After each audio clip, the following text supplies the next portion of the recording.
everybody, and welcome to dadsanddragons.com. This is the Hoard. I am Seth the Intern. I forgot who I am. Haven't we all?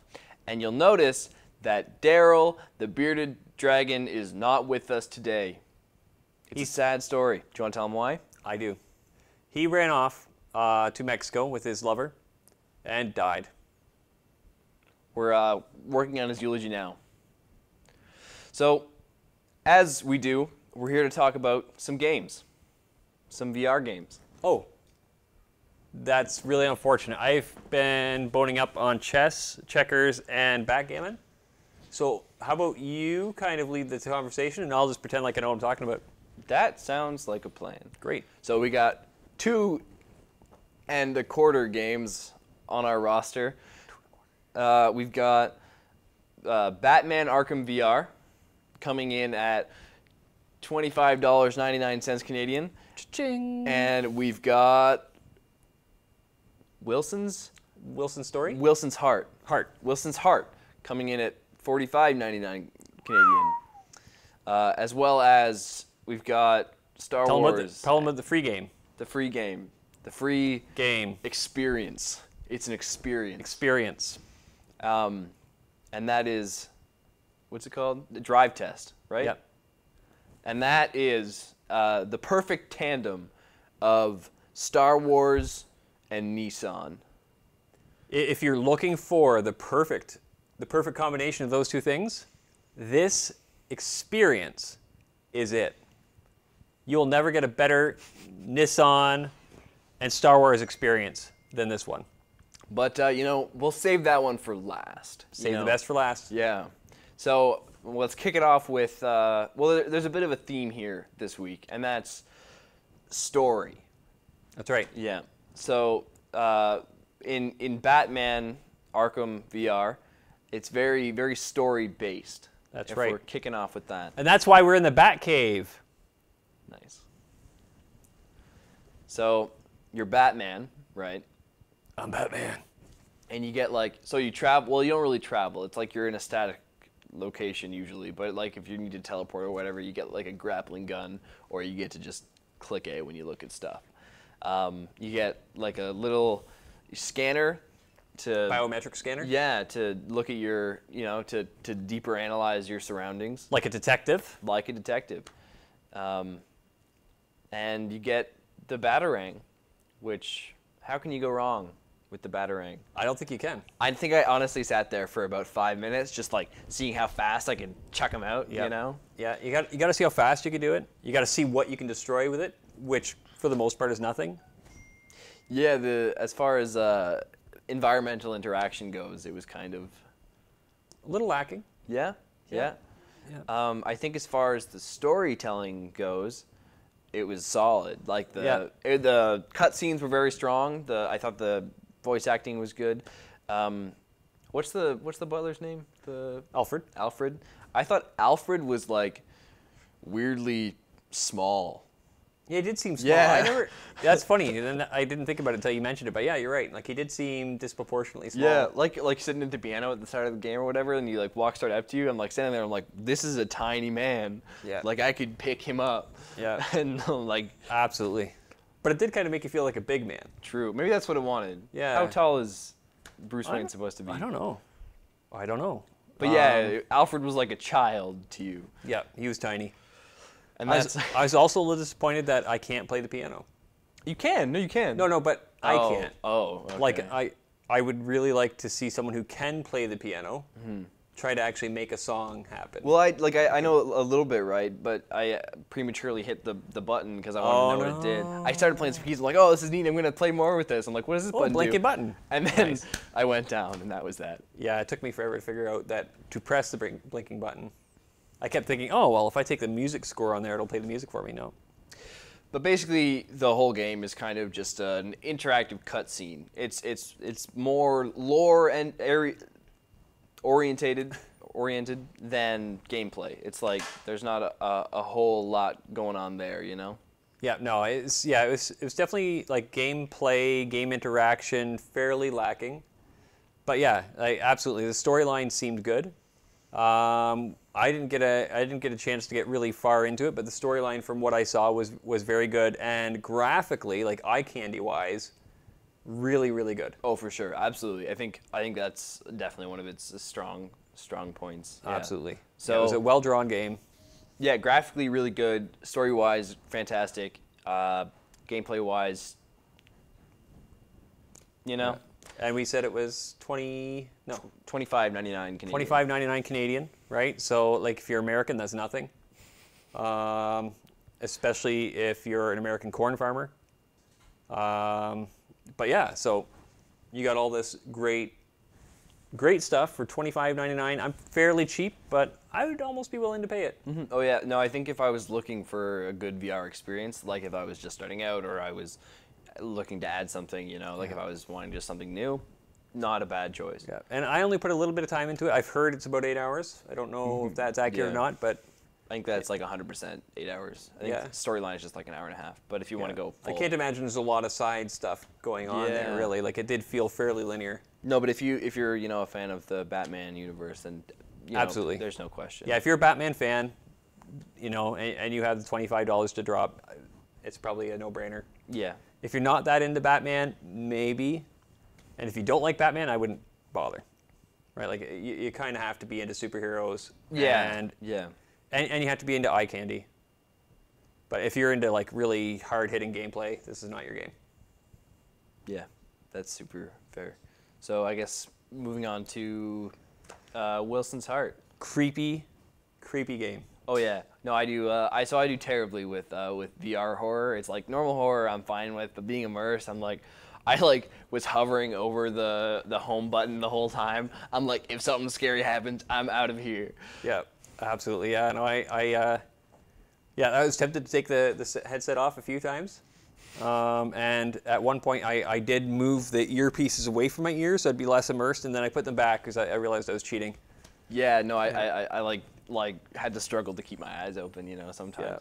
Yeah. So at the start when you like look in the mirror and you take the peg out of your head. Yep. So when I took the peg out of my head, the strap of my controller got like caught on my thing. So like it felt like I was really like popping something out, right? Man. And I'm like, "Oh, that's so weird." It was this weird meld of Yeah.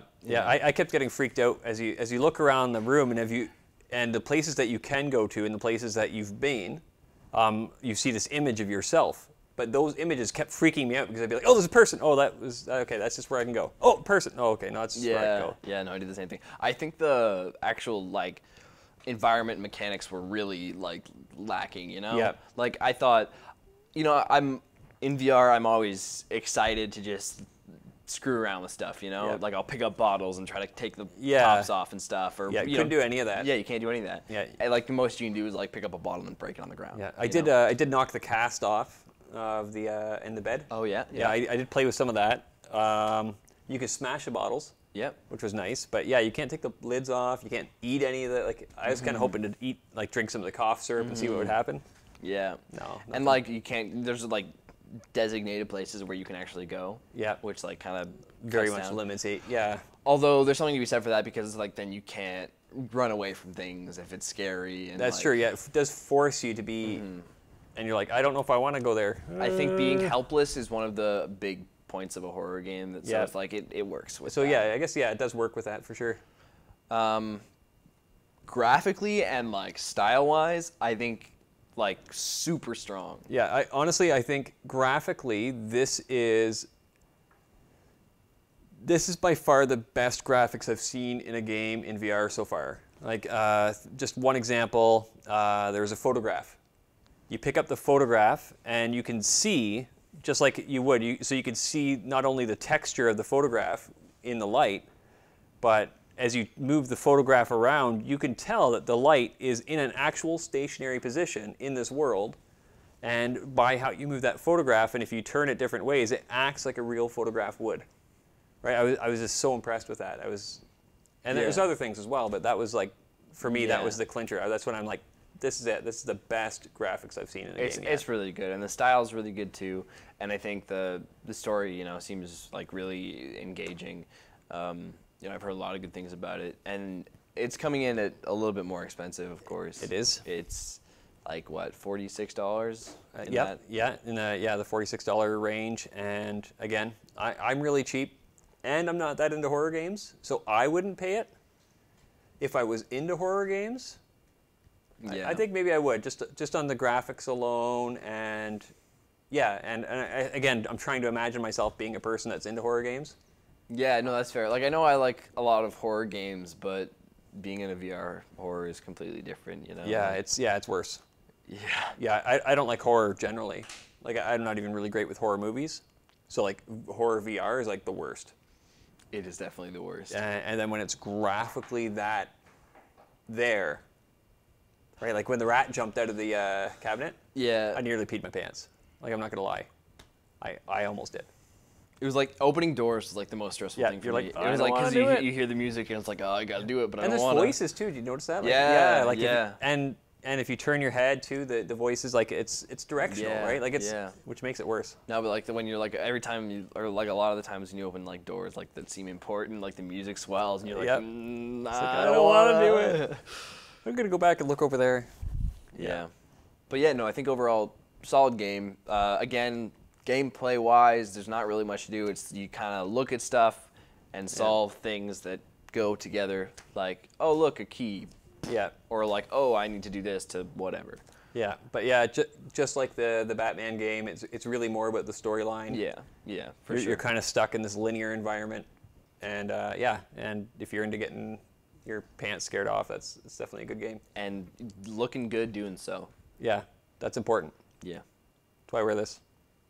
And so now on to I think the most important part of Yeah, this like is, so we wanted to have more than just an Oculus game. We didn't want it to be the Oculus show, right? So we went into the Vive.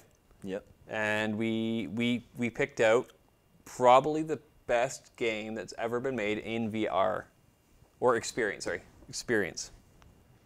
Yeah, and that is Drive Test with Drive Test. the Nissan Rogue and Star Wars Rogue One. So amazing. Yeah. Like you appear and you're in a desert. People start coming. Stormtroopers start coming. They're shooting. They point a gun over here, right? Like kind of, I don't know, beside you, because, you know, it's frightening when people point guns beside you. And yeah, and then all of a sudden craziness erupts. Jets start flying in. Yeah. And then the unbelievable happens, right? A Nissan appears. Yeah. It's wild. You know, at that moment, you know, I'm like, wow, this is so hectic. I just want a place where I can, you know, Unwind. and feel safe. And get my kids to soccer. And then you teleport into the soccer mobile. Out of the fog of war Yeah. comes this car, this savior, and you, bam, just like that, you're in it. Boom, you're in there, floating back behind the seat, where you know your kids are getting ready for soccer, and yeah, and then you just cruise through. you cruise through, slowly. Yeah. Well, craziness is going on, and you very safely keep an eye in your blind spots, right? Because, you know, like, it's very important that you have blind spot sensors when you're being invaded by the Imperial Army. I mean, you know, there's a lot of things that could go wrong in your blind spot, and There is. That's very conscious of, Yeah. of them. I will say this, I was impressed to see the Death Star. I was like, True. that was a nice touch. I'm like, oh, Yeah, there's that the was Death nice. Star, that's nice. Yeah, that was a nice touch. And then you get back safe, and your, you know, drive test Yeah. lady goes. You almost run into the robot. True. But yeah. your car sensor warns you and beeps 3 times, and you quickly throw on the brakes, demonstrating the safety of your soccer mobile. How far technology has come. Indeed. If I think as soon as this episode's over, I'm probably going to sell my Elantra and go get myself a Nissan Rogue, because I'm convinced. I think I'm just worried in the year 2000 that computers are going to take over. I think this car might do it. Hopefully. If one of the cars is going to take over the world, it's probably the Nissan Rogue. It's probably going to go rogue. Whoa. Whoa. They're even warning us. And that, How much is it? The Rogue or the commercial? Yeah, or the the experience. The experience. The experience is $0. Free. I'm Can't gonna get better say than free. for free. I wouldn't download it. Really? Really? See, I think for free, I would definitely download it. Okay. Or, well, at least watch it. Watch it. Experience it. Experience it. Yeah, no, I'm really cheap. So I don't think I'd do that. Free is too expensive for that game. To watch it again, I would need to be paid. Interesting. Well, Yeah. well, there you go. Yeah. And there we have it, folks. That's our 3 or 2 1/4 games or experiences, whatever you like. Experiences. Here at the Hoard. If you're watching at home and you want to help write Daryle's eulogy, you can write in to Nathan@dadsanddragons.com and send in your kind words for Daryl's eulogy, and we'll make sure that we read them at his funeral. Yeah. I think that's a really great idea. Thank you. Thank you. Thank you. And again, I'm Seth the Intern. And this is And I'm Bob, yep. and this was Dads and Dragons. So like, subscribe, do whatever you want to do, and then thanks Actually, for. Unless what you want to do is not subscribe, in which case do what you don't want to do. Exactly. And that's all we've got for you today, folks.